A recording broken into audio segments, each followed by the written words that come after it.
sempre desconfiei das urnas eletrônicas, desde 2012. Não foi de agora. Junto com outros parlamentares, como Flávio Dino, Carlos Lupe, tá? E mais uma dezena deles. Em 2015, eu aprovei uma emenda a um projeto de lei eleitoral, cujo relator era o Rodrigo Maia, do Rio de Janeiro, trazendo o voto impresso, né? Daí a senhora Dilma Rousseff vetou e nós derrubamos o veto, acredite, com maciço apoio, não foi na íntegra, mas maciço apoio do PT.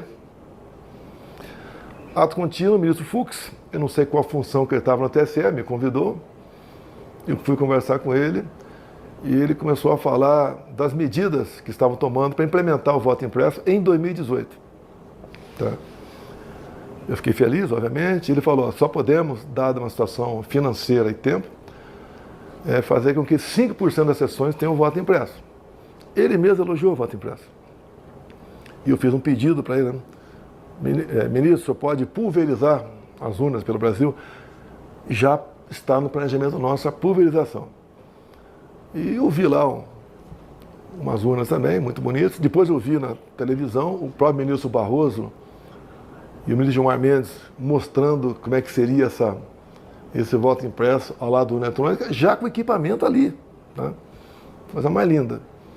Bem, logo depois, por 8-3, por provocação da senhora Rosa Weber, que estava na PGR, o voto impresso foi tido como inconstitucional. Okay? Então, tivemos 2018. Eleição de 2018 da forma antiga. O que aconteceu ao longo dos meus 4 anos não tem muito a ver com eleições, não. Mas, quando acabaram as eleições de 2018, na primeira semana do mês seguinte, novembro, a senhora Rosa Weber recebeu uma denúncia de fraude, tá?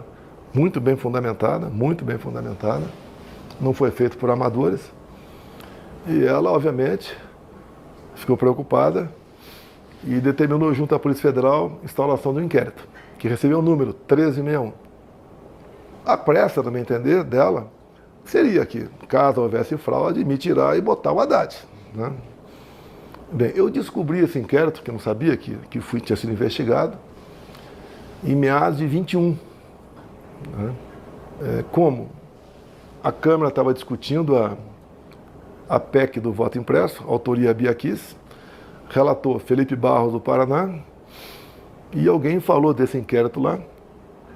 O Felipe Barros botou em votação um requerimento para a PF fornecer o inquérito, foi aprovado por unanimidade, eles receberam o inquérito, distribuíram, chegou uma cópia para mim. Eu fiquei apavorado. Tá? E o que fazer, né? Isso aprofundou a minha desconfiança da urna eletrônica. Até porque sempre tive uma máxima. Eu confio na máquina, mas não sou obrigado a confiar no programador.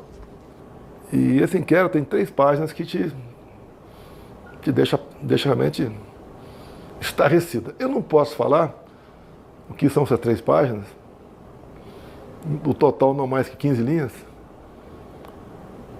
e quem assina em 2 dessas 3 páginas é o Giuseppe Janino, ex-diretor de TI da PF, do TSE. Bem, o que aconteceu também?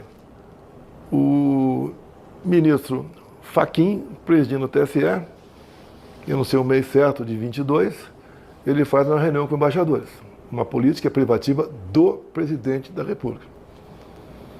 Lógico, fiquei sabendo do que aconteceu. O mais importante, ele praticamente apelou para os seus embaixadores, nos 60, que tão logo acabasse o resultado, tão logo o TSE apontasse o vencedor das eleições, vocês devem fazer gestões juntos aos seus respectivos chefes de Estado para reconhecer o vitorioso.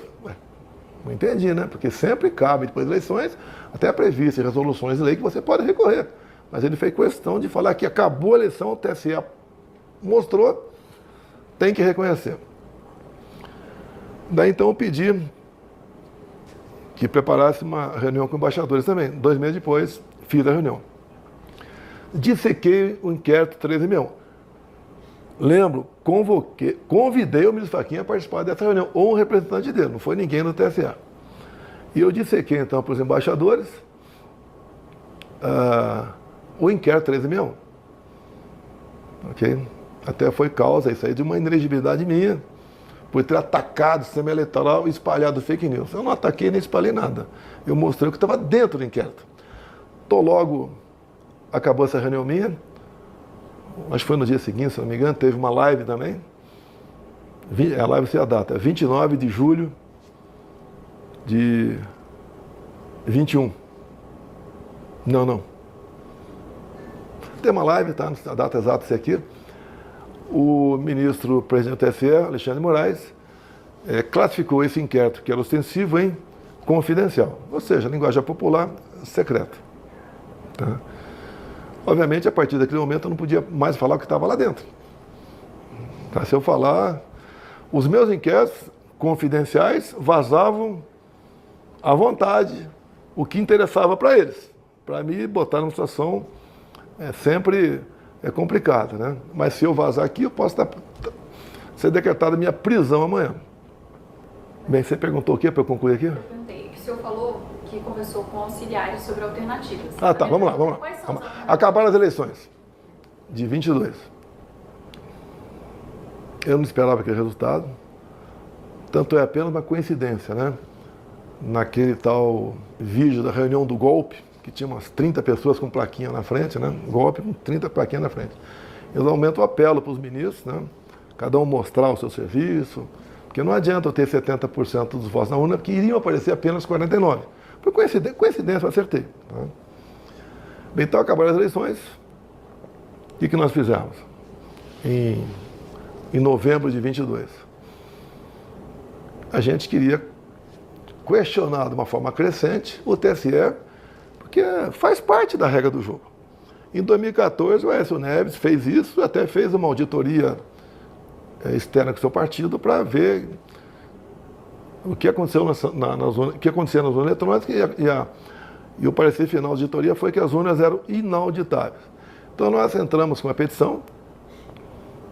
No dia seguinte, o senhor Alexandre de Moraes mandou arquivar e nos deu uma multa de 22 milhões de reais. Eu nunca vi uma advogada, a primeira vez que vai peticionar uma ação, tá? Tudo bem. Nós reunimos aqui, naquela época eu podia falar com o Valdemar, reunimos.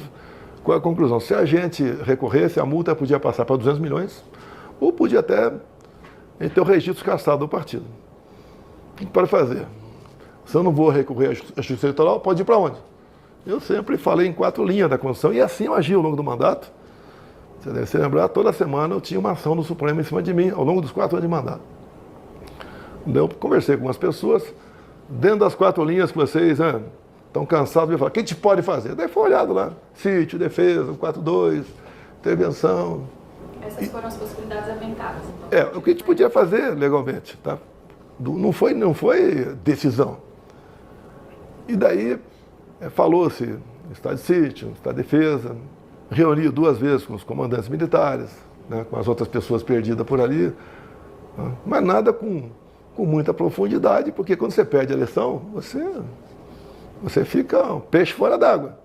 Metade do seu ministério, você tem que tomar cuidado para conversar com os caras, né? E também eles querem voltar à normalidade da vida deles, você não pode